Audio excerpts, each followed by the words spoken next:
হ্যাঁ ক। সাইরে যাইবা যদি কেন আমার জীবন আইছিলাম? তোর সহবাস করবার নিকে? কেন তো ভালোবাসা দিয়েছিলাম রে? তোর খাই দেবার নিকে? কিছুদিন মায়া পাড়ায় কেন সাইরে গেলাম? মায়া বাড়াইছি, ওটা কর্তব্য ছিল আমার। খাওয়া দাওয়া শাসন ছাইরে দিছি, কোনো সমস্যা? কান্দাকাটি শুধাস না। আমার তুমি ব্যস্ততা দেখাইয়া বুঝতে তুমি অন্য কলে ব্যস্ত।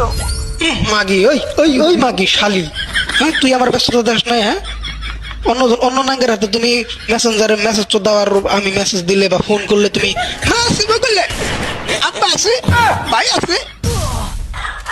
জানগো মনে কষ্ট দিতেছ না? কষ্ট দিই না, জাস্ট খাওয়া দাওয়া শেষ তাই। আমি তোর কষ্ট গুলো দিলাম, মজা তুইও পাইছিস আমিও পাইছি, শেষ বাজার। কান্নাকাটি করিস না ভাই।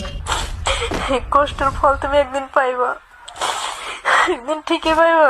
আমি তোমার অধিশাপ করবো না, অধিশাপ হইব তোমার জীবনে। আমার চোখের পানি। তোর অভিশাপ আমার নাকবো না, তোমার অভিশাপ আমার নাকবো। তুমি যখন কত কত যাওয়ার পাইছো, তখন তোমার এনে মনে আসল না? হ্যাঁ, আর এখন তোমার অভিশাপ তো দেওয়ার আইসো। হ্যাঁ, চোখের পানি তোমার এই ছেড়ে দিছি, এখন তোমার আল্লাহর খেয়াল আয়া পড়ছে না।